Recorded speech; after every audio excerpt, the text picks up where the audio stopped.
இப்போ நம்ம cookie piece ready பண்ணுறோம். இங்கே பாருங்கள், இதை இப்படி லெவலில் மடிச்சுட்டு இந்த ஸ்டிச்சிங் வரைக்கும் மடிச்சுக்கணும். ஓகேங்களா?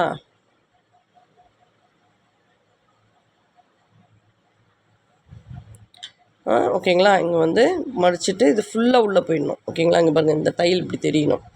ஓகேங்களா? நல்லா ஃபினிஷிங்காக தைங்க. தைக்க வரல அப்படின்லாம் சொல்லாதீங்க. இப்போ நான் தைச்சி போடுறது புரியலைன்னா ரீவைண்ட் பண்ணி பாருங்கள்.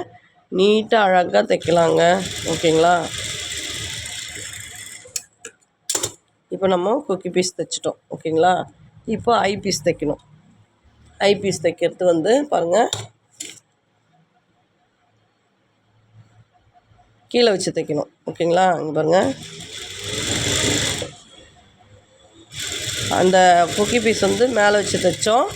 இது வந்து ஐ பீஸு உள்ளே வச்சு தைக்கணும். கீழ்ப்பக்கமாக வச்சு தைச்சிட்டு மேலே இப்படி திருப்பிக்கணும். ஓகேங்களா? இப்படி கீறிக்கோங்க. இங்கே பாருங்கள், இதை வந்து ஃபோல்டிங் பண்ணி இங்கே பாருங்கள், இப்படி லெவலாக இதுக்கு லெவலாக மடிச்சிக்கணும்.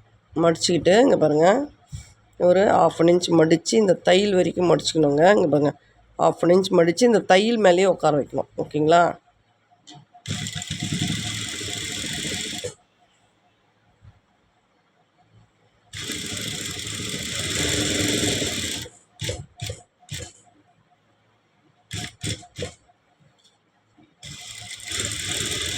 இல்லை திருப்பி எட்ஜில் போட்டு வரணும்.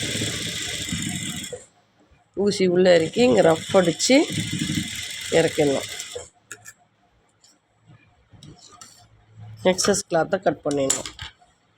இப்போது குக்கி பீஸ் ஐ பீஸ் எப்படி தைக்கணுன்றதை பார்த்துட்டோம். ஓகேங்களா? பாருங்கள். ஓகேங்களா? இப்போ இதுக்கு மேலே நம்ம ஷோல்டர் ஜாயின் பண்ணுறோம். இப்போ இந்த மாதிரி ரெடி பீஸில் வச்சுட்டு நம்ம பேக் பீஸ் எடுத்து அது மேலே போடணுங்க. பேக் பீஸு இது உள் பக்கம் வரணும். ஓகேங்களா? இப்படி திருப்பினோம்னா இதுவும் மேல் பக்கம் வரணும், இதுவும் மேல் பக்கம் வரணும். சரிங்களா? இப்படி வச்சு ஷோல்டர் ஜாயின் பண்ணிக்கலாம். ஷோல்டர் ஜாயின் பண்ணிவிட்டு சைடு ஜாயின் பண்ணிடணுங்க. நெக் பீஸ் எப்படி வைக்கிறதுன்றதை நான் உங்களுக்கு சொல்கிறேன். நான் ஆல்ரெடி ஏற்கனவே வந்து உங்களுக்கு நெக் பீஸ் எப்படி வைக்கிறதுன்னு, எப்படி கட் பண்ணி எப்படி ஸ்டிச் பண்ணணுன்றத வீடியோ போட்டிருக்கேன்.